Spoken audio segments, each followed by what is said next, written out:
So, in simple terms of light and sound, I could feasibly be described as a YouTube sensation. So it may be some surprise to learn that I don't do this full time. I actually work in a bookshop in Edinburgh Old Town called John Kay's. And I thought for today's video, I would just give you the top 5 books that are currently for sale in John Kay's shop, in my opinion, my expert book selling opinion. So number 5 is this book from our Tolkien section. It's the Oxford Inklings. This is non-fiction. It's an account, kind of history of the informal literary discussion group that formed around J.R. Tolkien, C.S. Lewis, and lots of other writers, including Charles Williams, of whom I'm a big fan. It's a really interesting account of those couple of decades as Middle-earth and Narnia are taking form in the heads of Tolkien and C.S. Lewis. It's also a compelling account of that generation who had gone through one war and were kind of having a second youth in early middle age. Really interesting book, and I really enjoyed it. My second pick is In the Cairngorms by Nan Shepherd. This is poetry, beautiful collection of poetry. This edition has introduction by Robert Macfarlane, as do about 95% of books, it seems, nowadays. Beautiful collection, and we also have this biography by Charlotte Peacock of Nan Shepherd. Nan Shepherd is very much overdue a podcast at some point. Next one, you will have seen this before if you've watched some of the other videos on my channel. This is The Edinburgh of John Kay by Eric Melvin. Last year I interviewed Eric in the shop.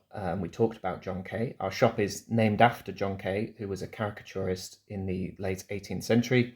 He drew caricatures of the great and the good of Edinburgh. There were famous Enlightenment figures, but also street characters and people he saw passing his shop on the Royal Mile.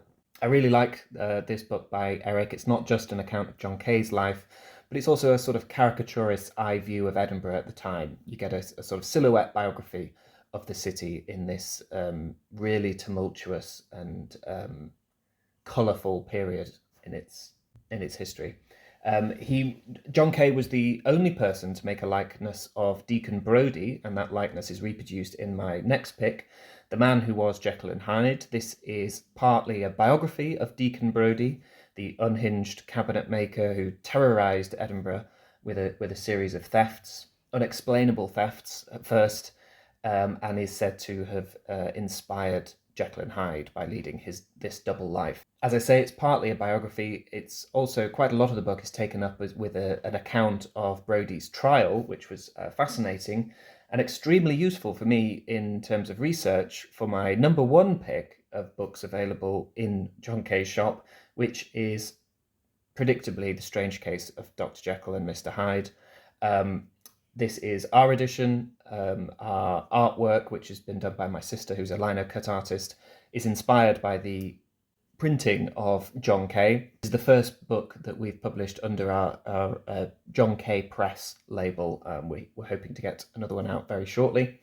I've written an introduction to it, which emphasises the Edinburgh side of Jekyll and Hyde and gives an account of the critical debates back and forth about to what extent the ostensible London setting of Jekyll and Hyde is in fact Edinburgh in disguise. A totally shameless top pick, but Jekyll and Hyde is one of my favourite novels, so I feel I can quote Alan Partridge without irony here and say that this is the best book I've ever written and one of the best books I've ever read.